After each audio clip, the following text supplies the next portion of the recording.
For today's video guys ay dadalhin ko ang aking OPR sa isa sa mga kilalang pasyalan dito sa Tarlac City. Yan ay ang Monasterio de Tarlac at dadalhin ko rin siya sa Sitio Baag View Deck para naman makapag-relax ang kanyang utak. So ano pang hinihintay nyo? Tara, let's go! Andito na kami sa Aquino Boulevard at tatawid kami dito sa Tulay. Tapos kakaliwa dito, hindi ko alam kung saan part to. At nandito na kami sa may Tibag Public Market.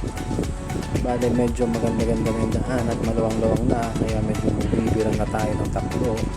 Medyo fast forward ko na para hindi sayang yung footage na kinuha ko. Bale, nandito na pala tayo sa may Villa Aglipay dito sa malalim na kurba. Grabe ang kurbada dito. Yan. Kaya huminto muna kami saglit at magpapapicture muna daw ang aking OBR. Yan. Kinukuhanan ko na siya ng litrato dyan. 1, 2, 3, say monkey!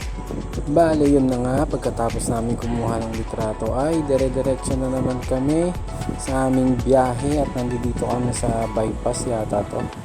Ewan ko kung saan banda to. Basta pagkatapos nito, alam ko matirik na yung mga daan dito.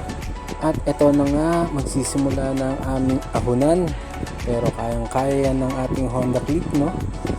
Grabe ang tirik nito guys. Dito sa video mukhang hindi, pero grabe tirik nito. Quality rin yung daan dito guys, sementado siya, hindi siya lubak. Bale, masarap din ng mga bankingan dito. Bale kung nakikita nyo, no, 4 lanes siya, paakyat ng bundok. Sarap dumaan dito, wala akong masabi. At pagkatapos nga ng ilang ahunan at mga bankingan, ayan, nakikita na natin ang entrance papasok ng Monasterio de Tarlac.